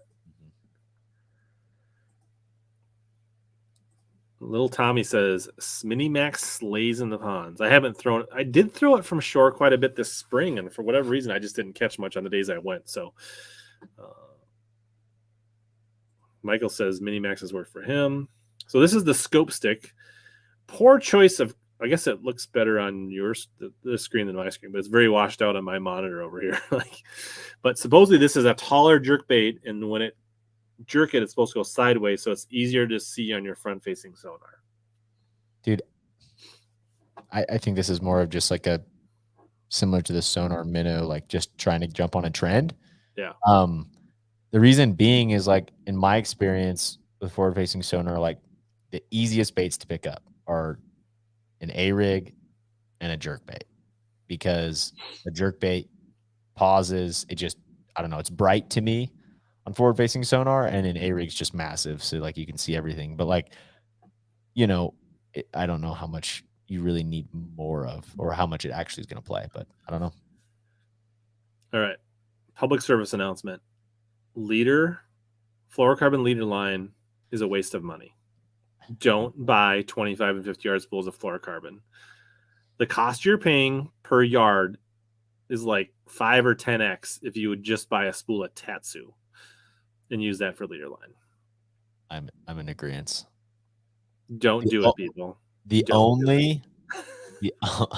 Actually, maybe as a right? Having small leader lines and stuff like that. But like, I've got one of those, I think, in like 6 pound that I don't like drop shot and super light. I'm normally like a 7 or 8 pound guy, but I think I have some 5 or 6 pound in that exact gold label, but like I was like, oh, well, it's nice to have it like be so small, but like realistically, it's not that much smaller than a normal spool is anyways. And I'm on the same boat. Like all my other stuff is just in my boat on. Yes. If you're getting true shock leader for like specialized, like saltwater, that kind of stuff, but for freshwater, drop shot, shaky head, normal finesse stuff, leader material is a scam. Fluoro. You can buy just good premium Seagar, P-line, Sunline, whatever your fluorocarbon choice is. Just buy their not super cheap stuff. Use that as leader line. You're going to be money ahead. You're going to be happy. Bigger spools of SmackDown. That is not Icast worthy. Cbd Sports Cream. So here's kind of your fringe stuff, right? Your pain creams. Yeah. I feel like I need that for my shoulder right now. I feel like I might need to try some of this. Dude, I don't know. I've heard like the only person I've never used CBD oils or anything like that, but like my grandmother has used some CBD oil lotion, and apparently it works great. There you go. Grandma Deakin approved. Grandma Deakin approved, man. So this is the controversial St. Croix, right? Supposedly they met with a smaller Wisconsin rod company that had been working on this, whether they were the original designer or not, to be determined. But then basically after their meetings, they just came out with it and never really worked with the small company that they basically had legitimate conversations with. So St. Croix is getting some heat for that. I don't know really all the history, but interesting, man. Is that like and I don't know, especially being Midwest there, is that actually like a player in the muskie world? If you guys have something, I don't know. I honestly hadn't heard of it until I started to see the blowback from this at Icast. Yeah, but supposedly for bigger muskie baits and things like that, it's more comfortable to like ergonomic to do certain styles of baits. I'm not sure what it is.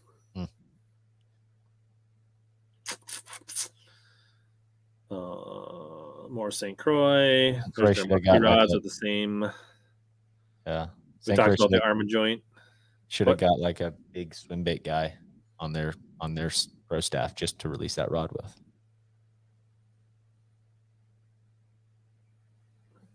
Shimano. See, there's more spinner baits. AJ says, as a get a fly fishing tippet holder for your leaders. Oh, there you go. The more you know. Fish in the Southeast says, new mag drafts are stiffer than old mag drafts. Older mag drafts are a little. Yeah, this is actually like so. Shimano really like. Dude, they went hard on a lot of their stuff, but they really didn't talk about these new spinner baits much. So we've talked about the World Pops and the World Minnows. We talked about those X-Bride B. Great. People love X-Brides. You probably never get one in stock. There's the Moravel. I think this will be a winner. This is like basically getting all your CI4 technology down at $130 price point. So now you're basically getting all that technology of the Vanfords and the CI4s down into a price point reel. So that's going to be a win. Nice. Shimano Slx rods. So it'll be what, $100 rods. Look at that. Another bright color.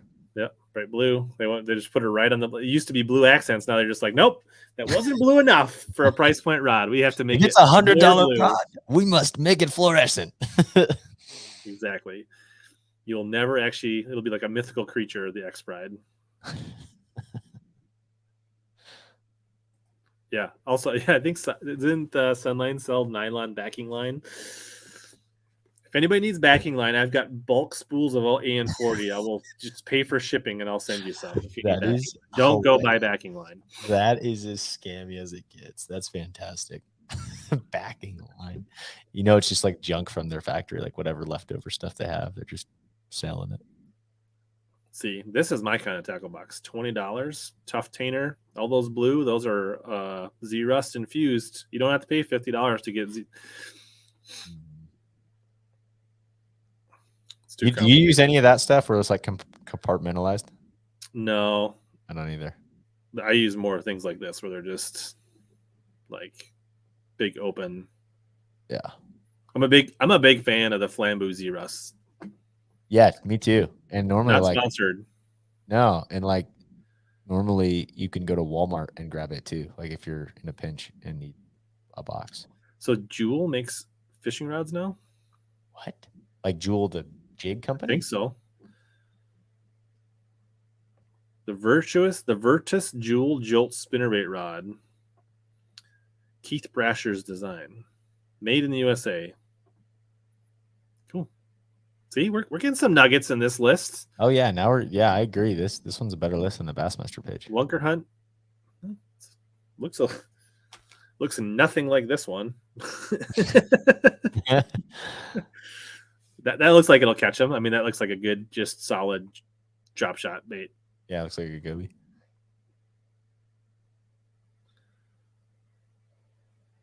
Yes. When X-Ride C's come out, you will get X-Ride B's. Yeah. Oh, 10 Horse Mighty's got one of the new jewel rods. Nice. Yeah, it's a Midwestern brand, I believe. Ryan says he heard they are Falcon Blanks. Interesting. I've bought some of these worms that were designed for wacky, like the Ball Buster, that reaction of it. I don't know. They just didn't Missile Baits have one too? What's Missile Baits? 4.8. I feel like they just don't. I don't know. Don't fix what's not broken. Just use a stick bait. Yeah. What is this different than the one we saw above?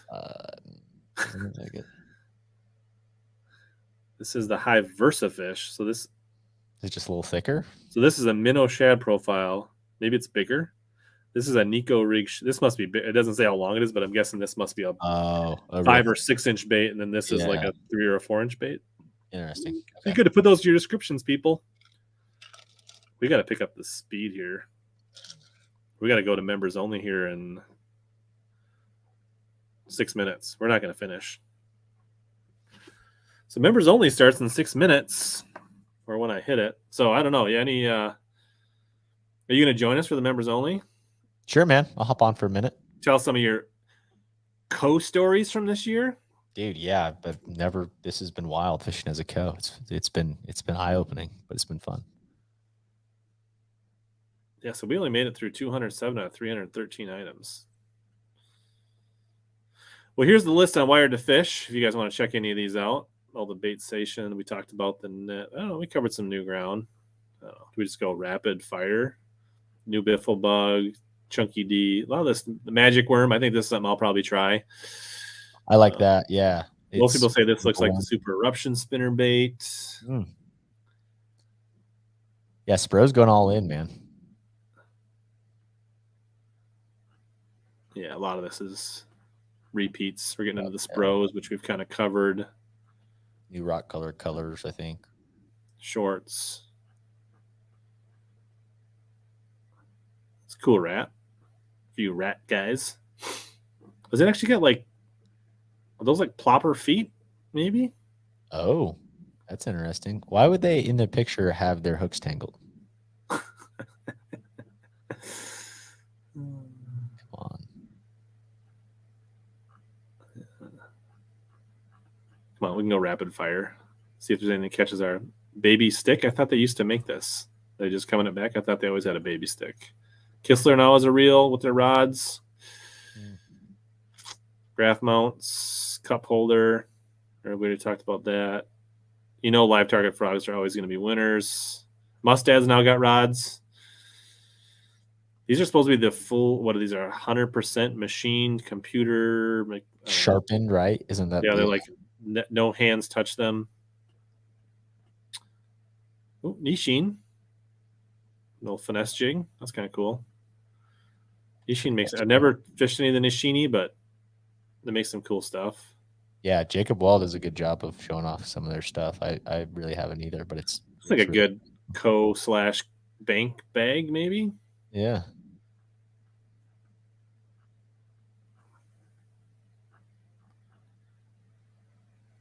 Scottsboro. Everybody needs the $200 pliers. Yeah, dude, that was crazy. I looked at those pretty hard, the $200 pliers, and it was like, okay, but like I could also get $10, $20 pairs of pliers and be Waterwood Custom Baits Echo One. So here's like a for business from the bass boat next Monday. It's the Waterwood guys. Well, there you go. We're gonna learn more about it next week. Yeah, should be interesting. They're custom crankbaits. They're cool. What do you know what their price point is? Are these like expensive? It's like 30, like 40, like 50, like 50. And I think there's some in the 40s, but I don't know. We're excited to get them on and walk through it. But it's a very, very durable wood that is water repellent without paint. So it'll be cool. Nice. I like these poppers for bluegill bedders. I mean, these prop baits for. I've never done that around bluegill beds, but I could see that being really good. Bombers. Yeah, this is cool. I actually heard Frank talk about this. They're coming out with a whole bunch of new bombers and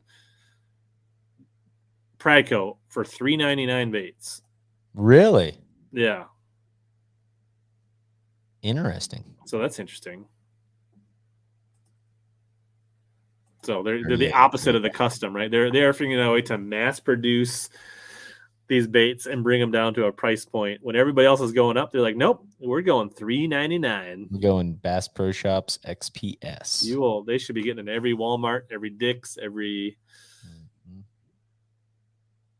I thought we saw the Norman Speed N. I thought that came out like 2 classics ago. See, leader. Nope, don't do that. Is this? Oh, this is a leader. Oh, I bet it's braid and fluoro. I saw some of this. No, tie your braid to one end of the floor to the other. Cinch it down. So it's like pre-knot. Like, I've seen it's already got like a connector, so you don't have to learn how to tie a knot. That's pretty rough. You got to learn how to tie a knot in fishing world. You see that? Gotta love Japanese branding. The V hard. Yeah, don't buy it. The Love Grub. The Doob Tube. The Doob Tube. This is their new bladed jig trailer. That thing looks horrendous. The Blizzard Lizard. Why is the tail so bad? Now Guggen's go out into crappie plastics. They're taking over the world. We're going to make it through the new Loomis kayak. We did Bellows Shad. That was the one that Elton Jones supposedly used one with heavy hitters with, right? Yeah, I don't know the difference between the shad and the gill. I've got some of the gill. I've used them for bed fishing. I didn't notice anything like crazy. There you go. We made it through the list. Nice. It's almost time. I was going to gift the membership, so let me do it. Let me gift the membership here. Actually, I don't need to. So if you want to be a member, you're not a member, I'm going to try to gift a membership or two here. So if you've seen that thing on your screen where you ask you to allow memberships, this would be the time to accept that. My thing is lagging hard.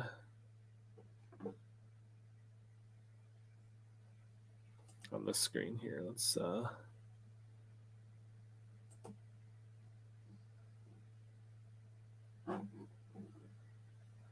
wait. Let me stop sharing.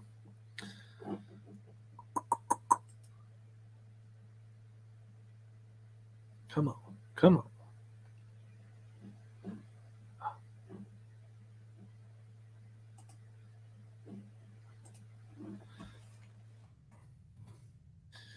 And we're going to hang out. We're going to give away some tackle over on the members only. You have to be on YouTube, David. You can't get it if you're on Facebook.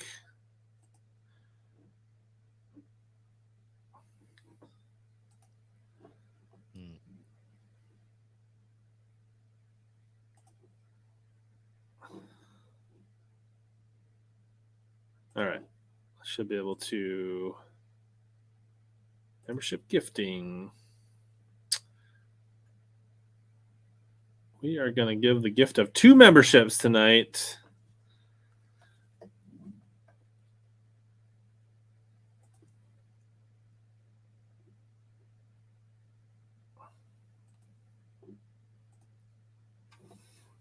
Let's see who's going to get it. Watch the live chat. Oh, Dave, you got here. Just I don't know if you're in time. Let's see. They're in there. Let's see who's going to. Kyle Downey, who was very active tonight. He just won himself a membership.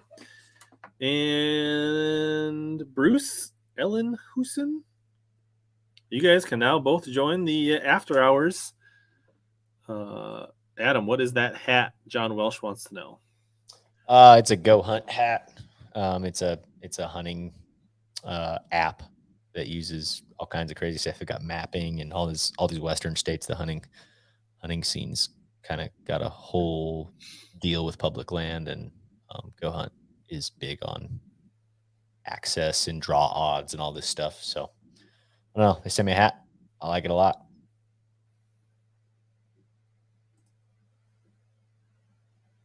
I sense sarcasm, Tim. Just it seems like it might be dripping with sarcasm. All right. So if you guys are members, if you go over to the member tab, I can also probably here if I get out of here. If I go here. Oh no, it's right here. Dang it. So those looking for the link, I can put that up if you want to hop over there. Otherwise, you can go to the membership tab on the HellaBass page if you guys are looking for it. Shareable link. I'll put it in the so.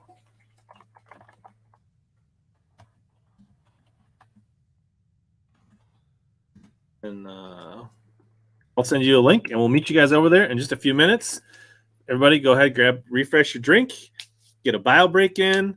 We're going to jump over there. Thanks, everybody that came in late. You can watch the replay, YouTube, Facebook, or HellaBass on your favorite stream, and links down below eventually for Adam's stuff if you want to check out Business from the Bass Boat or the Serious Angler Network. Anything else you want to say, Adam, before we jump over to the members? No, man. Thanks for having me on and talking Icast. It's been fun. Yeah, right on. Thanks for bringing your solid audio and video setup to the stream. Oh, good. I don't have my light, but everything else is good. All right. So to those not joining, as always, here to help you guys catch more big bass and suck less.